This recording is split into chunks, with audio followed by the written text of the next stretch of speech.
First project ko to.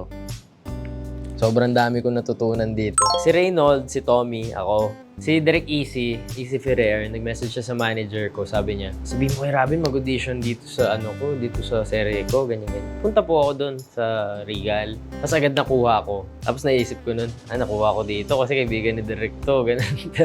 pero hindi, nag-audition po talaga ako doon. Sobra akong na-pressure nung nalalaman ko na sila yung mga makakasama ko sa series. Pero sobrang saya ko dito sa first project ko to kasi sobrang dami ko natutunan. First project ko, ang laki agad na role ko. Ang dami din nakakilalang tao sa akin dahil sa project na to. And hanggang ngayon, nandyan sila sa akin. Kaya sobrang thankful po ako sa project na to.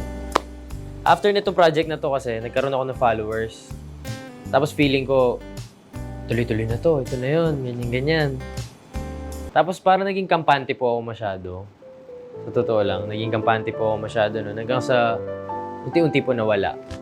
Ay, nagstay na ako ng Pampanga. 1 year, wala akong project. Hanggang sa bumalik ako, nag-workshop pa rin ako na nag-workshop. Hindi ako tumigil. Ang dahilan kung bakit nandito po ako ngayon, Direk Jason Paul Aksamana. Siya po yung talagang naka-discover sa akin.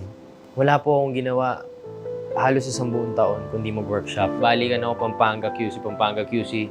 Every other day para lang makapag-workshop. Kasi nag-i-enjoy din ako. Hindi ko lang naman siya ginagawa dahil parang pinapakita ko sa kanila na, pumupunta-punta ako sa ganito.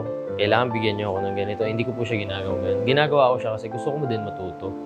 So, in between sa workshops mo, nag-aaral ka din mo? Hindi po. Parang nung 17 ako, nag-stop ako mag-aral para umuwi ng QC. Mag-stay ako kay Direk Jason. Sabi ko, magsa-stop po ako kasi gusto ko talagang i-focus yung pag-arte ko.